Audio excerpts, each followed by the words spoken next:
Use this to discover information. What is life? I don't know if you could tell, but it's date night. Life is people with a dog eating ice cream. Listen, I want to start with, I really appreciate movies that are unique and take like big swings. And so I just want to say thanks for making something like this that's doing something different. Thanks. God, thanks for noticing. Yeah. Before we get into the film, which I have a lot of questions on, Stephen, I want to start with you. I've seen Bubble and Squeak, which is premiering at Sundance already in a few days.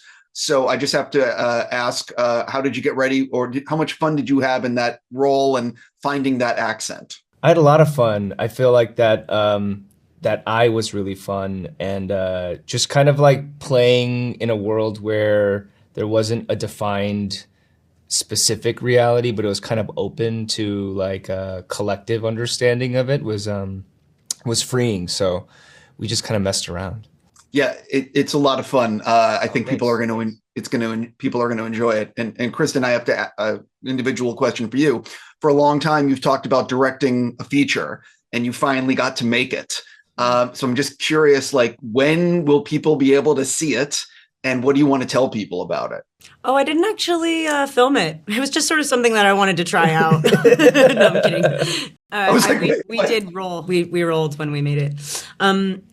Well, I'm finishing it right now. It's been a long process. It's an incredibly ephemeral film. It's a movie about memory, and it's something that is taking a moment. But I have footage that you could eat with a fork and knife, and Imogen Poots is better. When I say better, she's more alive than I have seen anyone be alive in a movie. Wow. And if I was ever going to make a movie as an actor who just loves actors, loves performance, loves watching people do unexpected things, I've just never had that experience. Never been around it. She's so incredible. She's like family to me now. That's what you want a movie to do to you. I have made family members doing this, and we will continue making movies forever. And it was such a good first step. When can you see it? My goodness. I don't know. It's a festival movie. It's a total art house film. And so kind of wherever we get lucky enough to be accepted or welcomed, that's where we'll go. But we don't know what that is yet. So there's a decent chance of Toronto later this year. I know. By the way, we've been talking for so long. I'm like, God, let's talk about it. But we're doing an interview right now, and no, I'm not sure yet. It's important wherever it winds up. It's it's tight. I'm excited. Yeah, not sure yet. I really mean this. I'm so happy for you, and I really can't wait to see it. Jumping into why I get to talk to you guys. You both read a lot of scripts. So what the hell was it like reading this script and seeing what they were trying to pull off, because it's really ambitious? Yeah, when I read it, I love the swing of the totality of it, but also how earnest it was, which I think, in a time when everybody, when a lot of things feel more about telling people who you are, this one felt like it was revealing yourself a little bit, and it was the exercise of going into that. So that felt courageous to me, from Sam and Andy, and that was what was exciting for me with the script. Yeah, I think it's easy to look at the ambition and the sort of maybe presumed mission statement, it's a future world. We're kind of maybe making a couple of presumptions about how it's going to go. Maybe making statements about the effect of our presence on the earth, the internet at large. For me, it was so about the question of authenticity and individuality, and how those are constructs, ones that allow us to survive, but also actually, if you boil them down, they go right back to connecting us. And I think making less distinction between us all, that we actually really share so much and are not that different to each other. Having said that, in order for us to sustain, we have to accept the small differences that actually can link us. It's you need pegs, and you need, this is the worst thing to say. Go for it. But you need pegs. It just felt, We eat pigs. It just felt so human to me, and it was like this cool invitation to do an acting exercise that would totally strip you down, and it was like a relationship movie about people with only our affectations, because like the characters didn't exist. It was like I don't know. It was like an opportunity to sit in a sort of vacuous space and consider what being yourself really is. Yeah.